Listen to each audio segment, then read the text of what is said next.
with a 1031 exchange. Now, if I sold that $1 million property and I still had basis left, then maybe I would buy for $1 million because I'd still have depreciation to be able to take on that $1 million property. But a lot of our taxpayers are dealing with a zero basis situation. So here's where your question comes in. So for anyone that didn't hear it, what if you're going to buy as your replacement property a mixed-use property, and you'd like to live in a portion of it and rent the rest of it?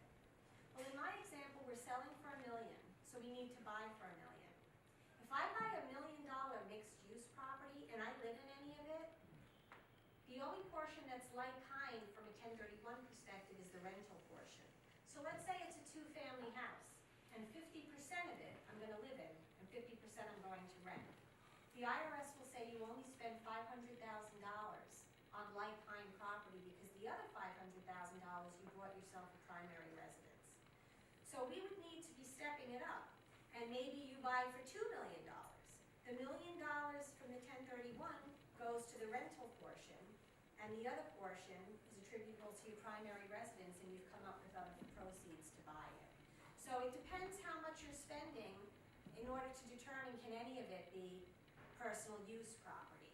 If you're stepping up in value, then you can definitely have a combination mixed use where there's going to be a primary residence component, as long as none of the 1031 money is being used to buy you that home.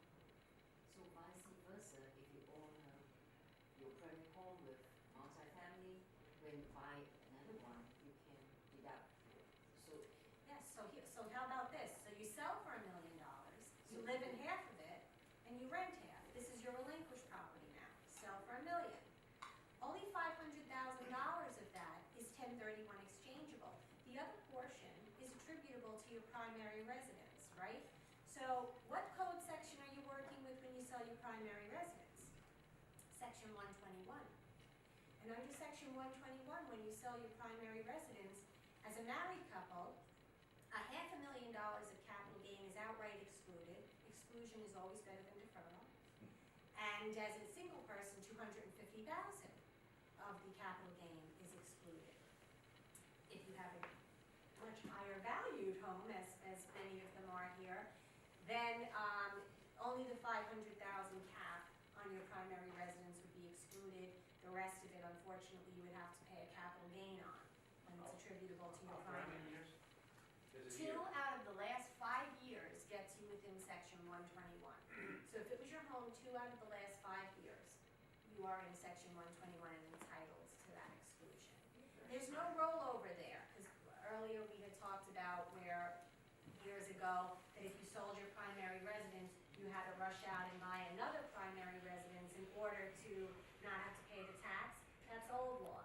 Section 121 is not a rollover mechanism. It's just $500,000 for a married couple, $250,000 for a single person is outright excluded without having bought another primary.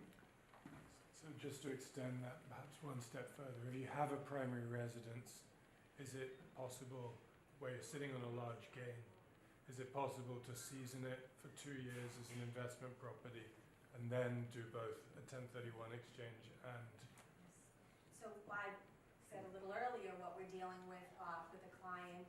I have a client in Manhattan on the Upper East Side, and in around early 70s, he inherited brownstone.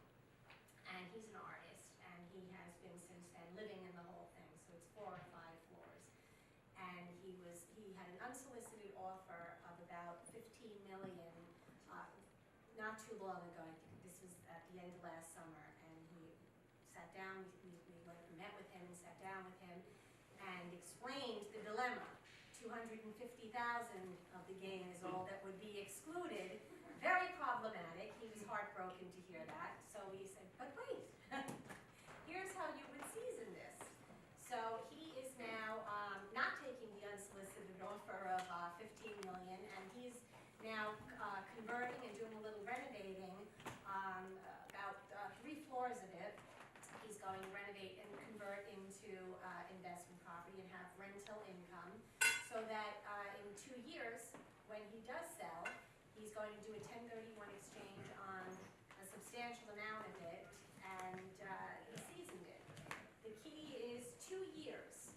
You want 2 years of rental income reported to the IRS to season it. So if you have a greatly appreciated asset, that's the way to go. Even better would be if he outright moved out, because there's still a huge gain for him if 2/5 of it is a primary residence, but he doesn't want to move out. So if he had moved out, then he would have been able to season the whole thing and do a 1031 exchange on the whole value after 2 years. But yes, you can change your intent on how you own something and go from personal use to investment property. Residential dwelling units do require a 2-year rental income situation. I mean, his property taxes are gonna be going up, probably.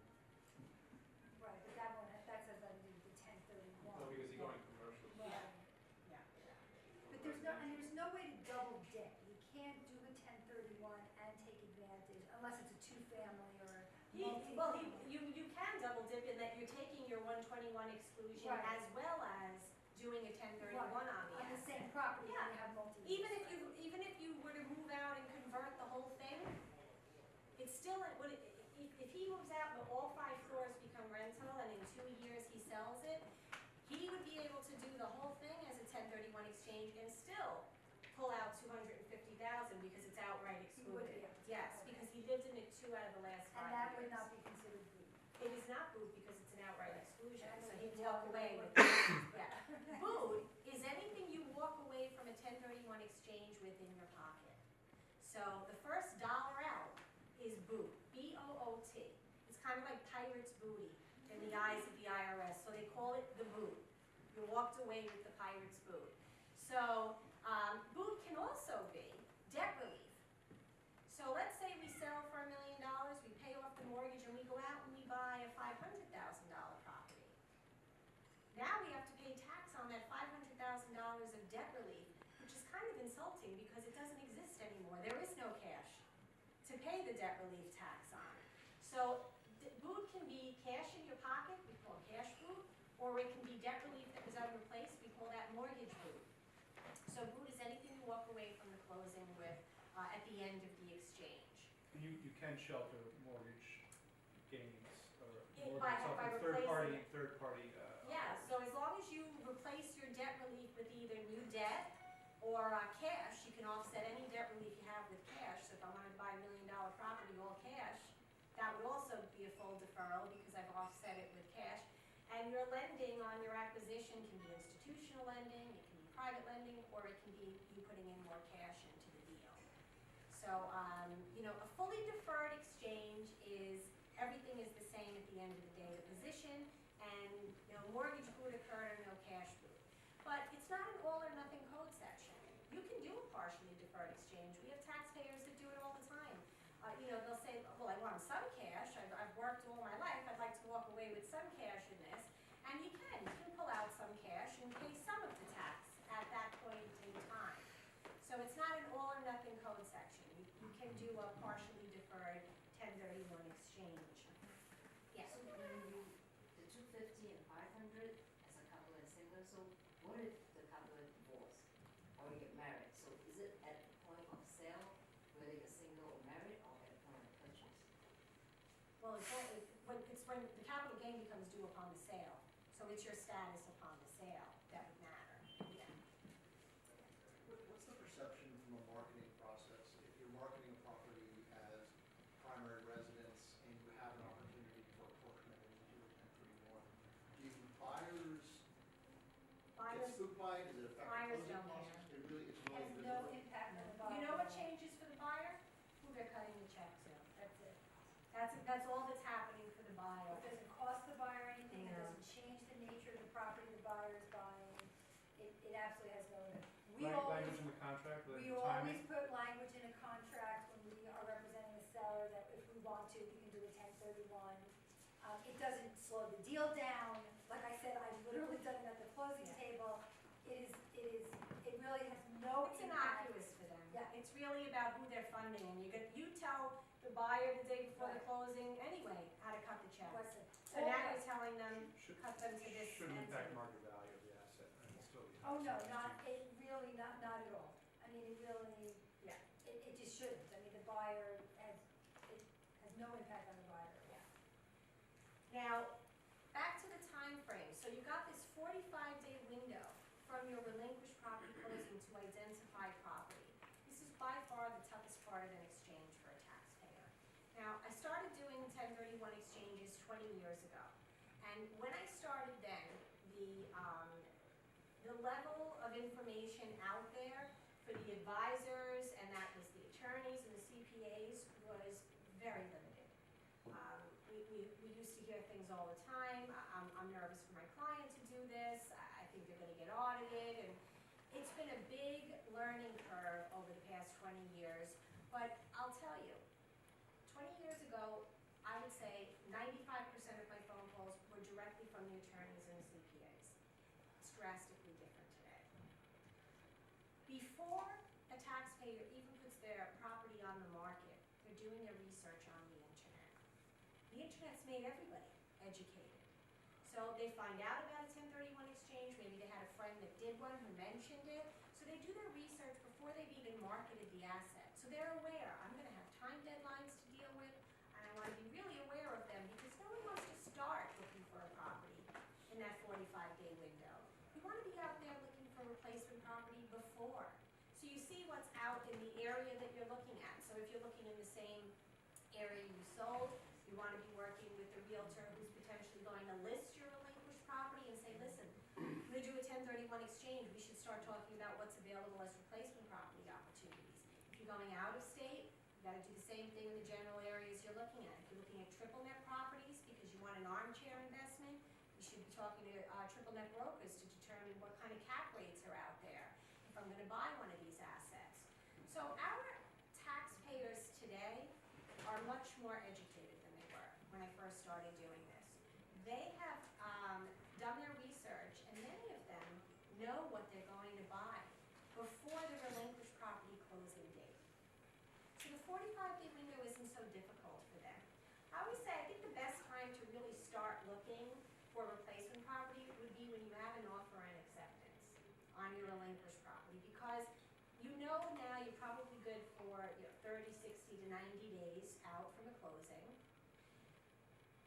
Start looking then, maybe make offers, maybe even get into contract on a replacement property, so you'll be ready to close shortly after your relinquished property closing, and the 45-day window isn't so difficult.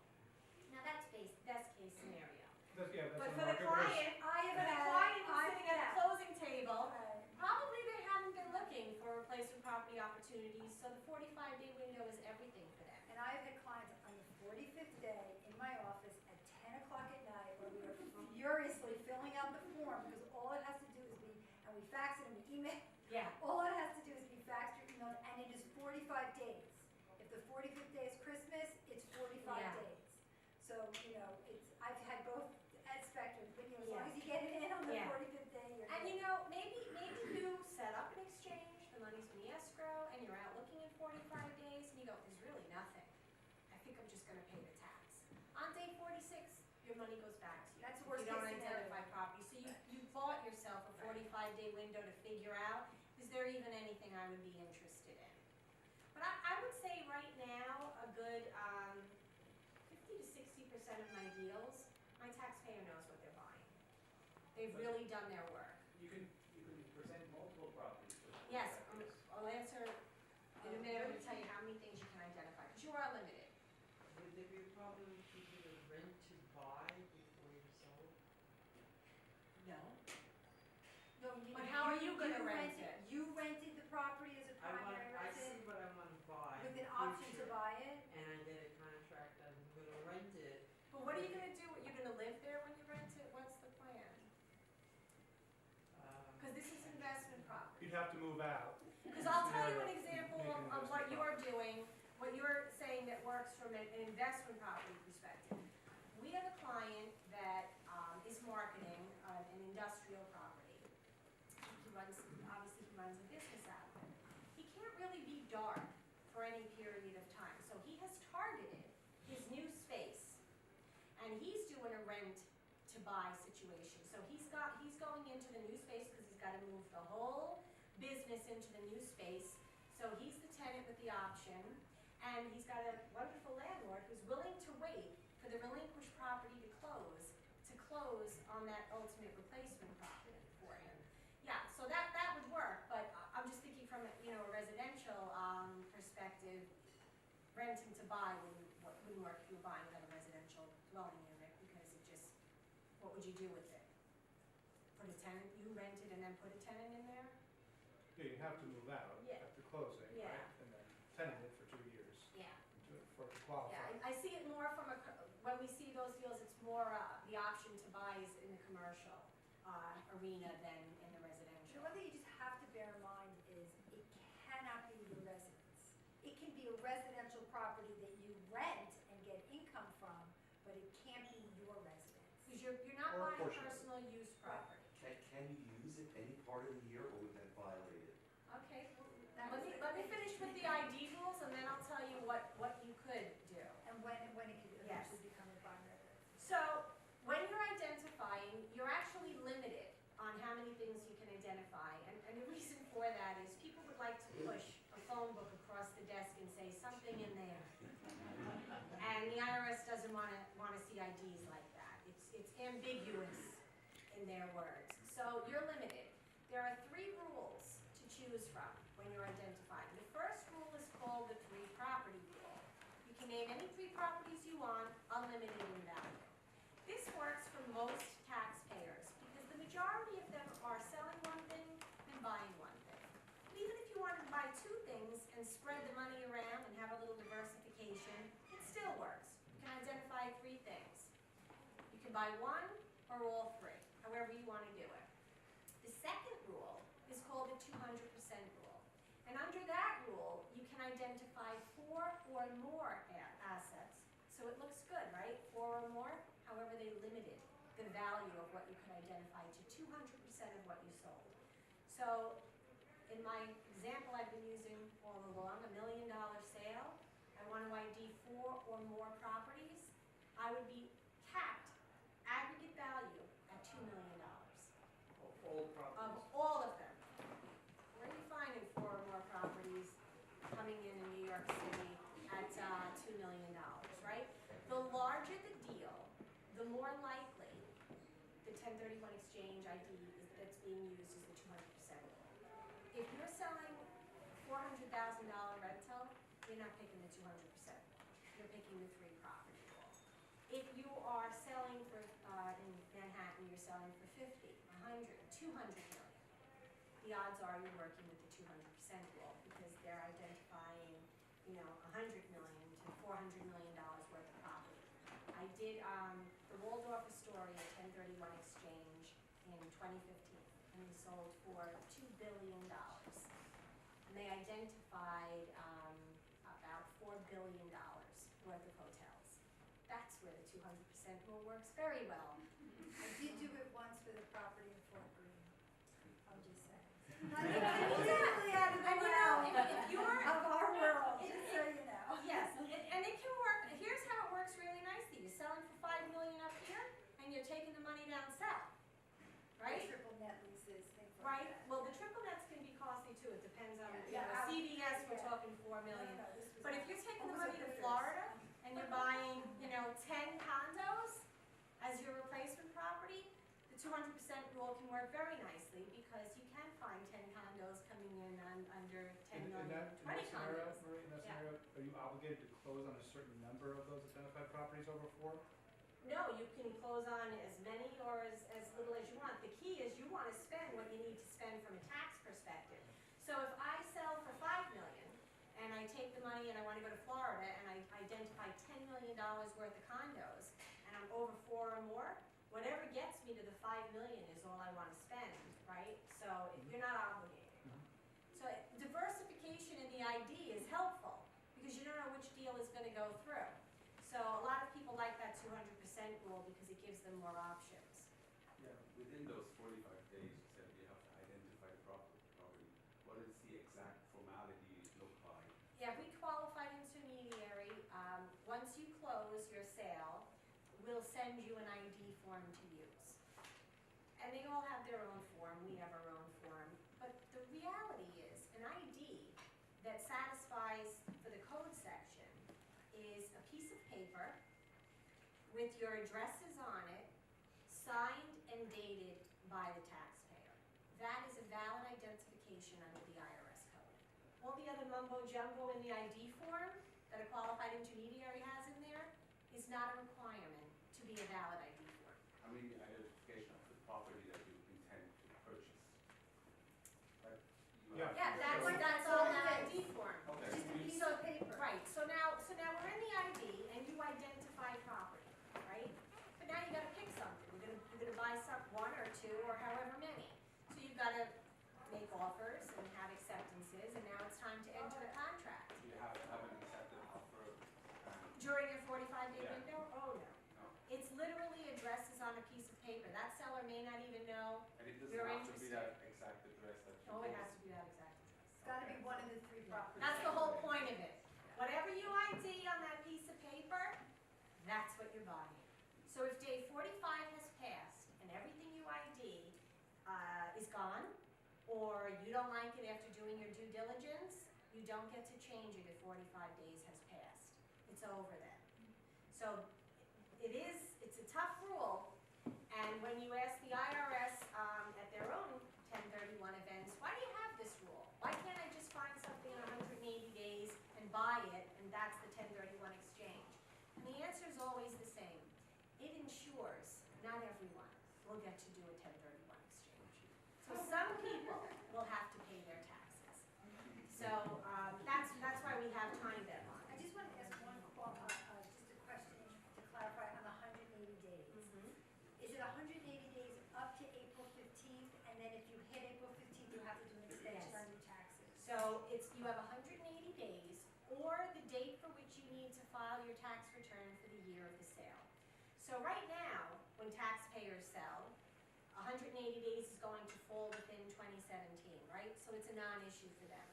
But from around October 22nd on, when you sell a relinquished property, your 180th day is going to fall out into the next tax year. So you have to be aware that if your 180th day falls out past April 15th, this year is April 17th, but if your 180th day falls out past your tax deadline, you need to get an extension in order to get the full benefit of the 180-day window. So we have a lot of closings that happen on New Year's Eve. Every year, New Year's Eve, we are working late, lots of closings, because people are trying to get it into a particular tax year, especially the corporations. And they're working always on extensions and things like that. So it's a 180 or the date for which you need to file your tax return for the year of the sale. But you can just get an extension to get the full benefit of a 180-day window. So it's not really a major issue for taxpayers. The third ID rule is called the 95% exception, and it basically means you failed 1 and 2. You ID'd more than 3 properties, and the aggregate value of what you identified exceeded 200% of what you sold. To save your exchange, you would have to purchase 95% of your assets that were identified.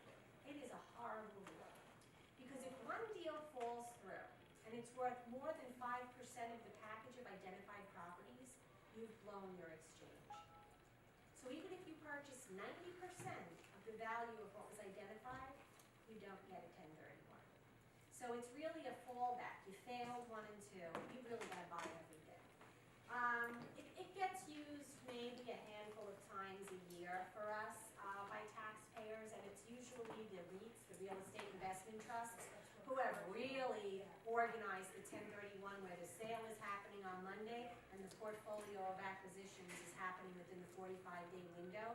They've done due diligence, lending is in place. They know they're closing on 100% of that package, so they're comfortable with it. But for the average taxpayer, you want to really choose the 95% rule. You want to be within the true property of the 200% rule to be safe, because you never know what's going to fall through. Whether it's commercial and you find out it's a toxic waste dump it's sitting on, or you're doing your due diligence on a residential property and it could be anything. You find out the roof is a mess, or you find out certain areas need a new septic system. Like, there's a lot of reasons a deal could fall through that may make you want to move down the list to the next thing that was identified. So one of the key elements about a 1031 is vesting of title. So it's really a simple concept, and for most taxpayers it's not an issue. Vesting means that the taxpayer that is selling the relinquished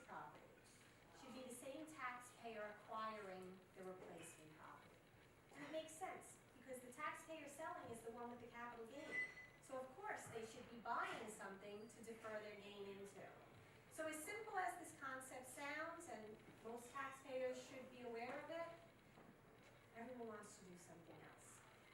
So if John Doe sells, John Doe should be buying, not John Doe and his friend form a partnership and want to buy replacement property. That doesn't work, because that partnership wasn't the exchanger.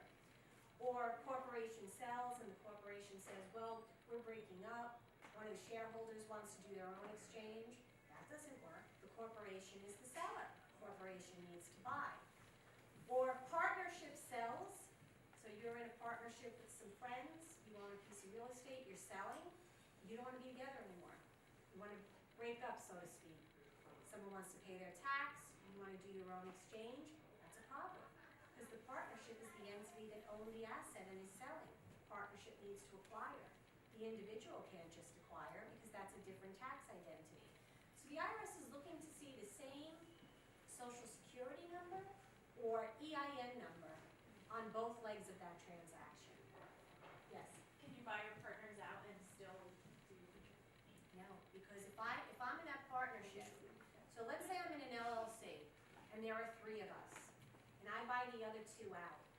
Now, I'm not a partnership anymore, I'm a single member LLC. I'm an entirely new tax identity, I'm no longer a partnership.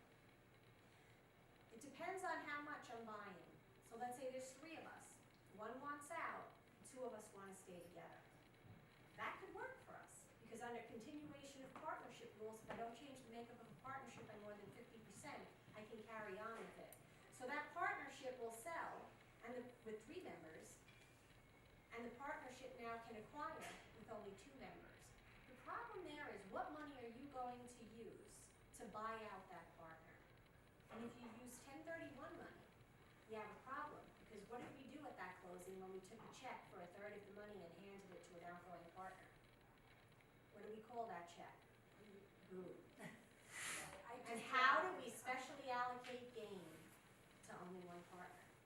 We're not allowed to specially allocate gain to only 1 partner. So we would want to get that partner out before the closing with non-exchange money. So just to say, I have this exact situation. I have a subchapter S partnership with 2 partners. One wants the cash, one wants to do a 1031. So we are buying, one partner is buying the other out, he's taking a bridge loan to come up with the money, hard money loan to come up with it to buy her out. And then she'll walk away, and he'll be able to sell and buy again in the name of the same subchapter S corporation. Yeah. We also had a situation, an LLC owned a house. 6 members of the LLC, a family, 2 brothers and 4 nephews and a niece. One wanted to do a 1031. So we had to transfer title out of the LLC into all 6 names, do a tenants in common agreement, and then sell in all 6 names. And then 5 of them took their money and 1 is doing a 1031. Tenancy comments, Tenancy, that's how we would call that a drop-in swap, where we elect out a partnership status, we drop down to a tenancy in common, and then we go to closing, because now they own real estate instead of a partnership interest, so we carry on. The problem with that is if it's done when you're already in contract to sell, it's very aggressive. And Because I the will tell IRS you has, that we yeah. did not go into contract, because for that very Yeah. reason. I said, we lost a buyer, Yeah. and we did end up selling for a little bit less money. So, obviously 5 we're not too happy with the 6, Yeah.